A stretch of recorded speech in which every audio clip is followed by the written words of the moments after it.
Bonjour à toutes et à tous, Sandra Dania. Je suis ravie de vous retrouver pour cette capsule Astro-Guidance et Vibration concernant la nouvelle lune du lundi 28 octobre. Cette nouvelle lune va donner une impulse aussi particulière que la pleine lune que nous avons traversée en ce dimanche 13 octobre, avec une différence, c'est que celle-ci se situe dans un signe d'eau puisqu'elle se situe dans le signe du Scorpion. Alors, c'est une nouvelle lune. Rappelons déjà que la nouvelle lune, par sa présence et sa vibration, hem, nous permet, en fait, a pour but de nous permettre, de récolter les semences. Alors c'est une nouvelle lune ici qui va tout à fait dans l'axe de la pleine lune passée et de ces 15 jours de vibration par lesquels nous sommes toutes et tous passés.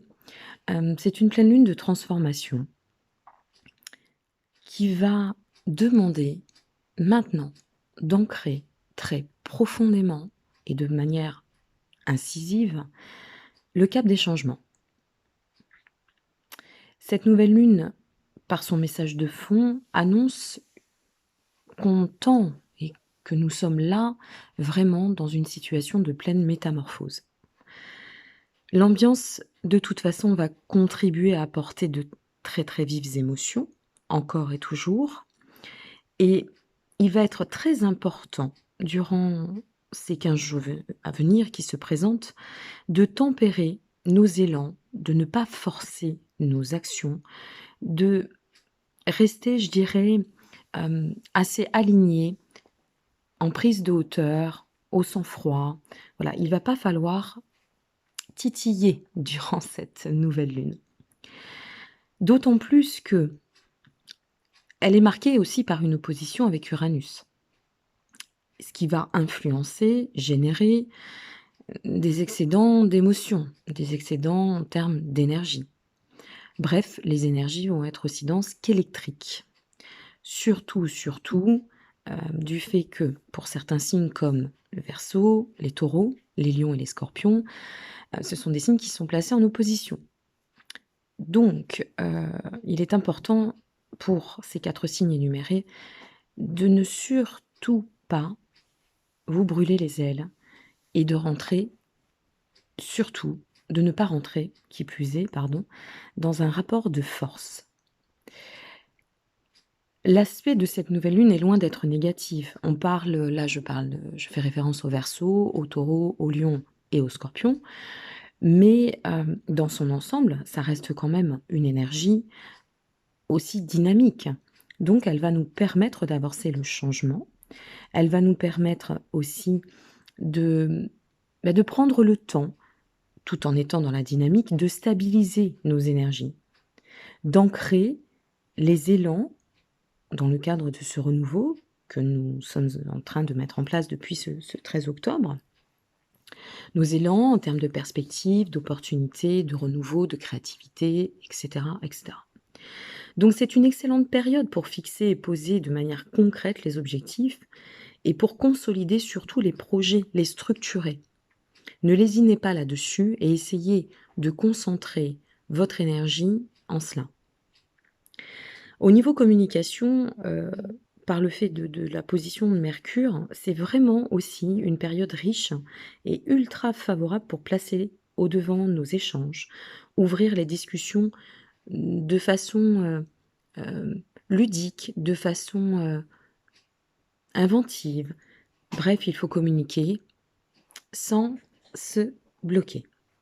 Ici, le chemin accompli, en fait, depuis cette dernière pleine lune de ce 13 octobre, eh bien, ça va apporter, ses fruits.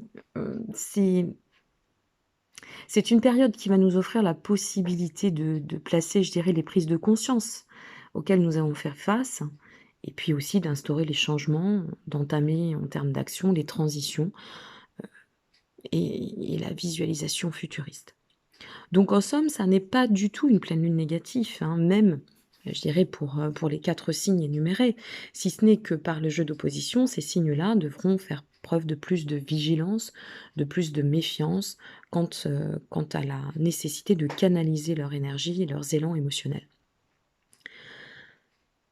On a un Mars, si mes souvenirs sont exacts, je n'ai pas la carte sous les yeux, mais il me semble que Mars se situe en Balance. Alors le Mars en Balance, c'est pas très, très actif, ça donne pas une dynamique, d'action, comment dire?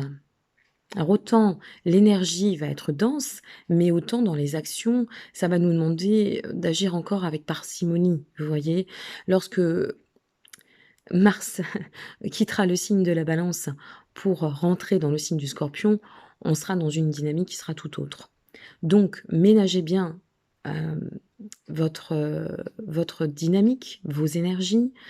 Ne ménagez pas vos efforts, quant à vos inspirations, votre créativité, votre, envie, besoin d'aller de l'avant et vous verrez qu'en agissant comme ça se passera très bien. Je me suis amusée cette fois-ci à tirer une carte, du jeu du Tao pour voir, ce qu'il en ressortait au niveau de la vibration et c'est très intéressant parce que la carte qui est sortie, je vous la présente, c'est la carte de l'immobilisation. Alors cette carte, elle va dans le sens de la sagesse, hein. C'est ce que j'étais en train de vous expliquer. C'est-à-dire, le renouvellement est en cours, OK. Nous sommes, pleins d'entrain, nous sommes, remplis de créativité, d'envie, de désir, et d'actions menant au projet. Mais attention à bien garder votre prise de hauteur, à bien agir dans l'alignement du soi, de votre soi, votre vous et en pleine sérénité. C'est vraiment la sérénité est importante. Voilà mes amis ce que je voulais vous transmettre, ce que j'avais à vous transmettre concernant cette nouvelle lune du ce lundi 28 octobre.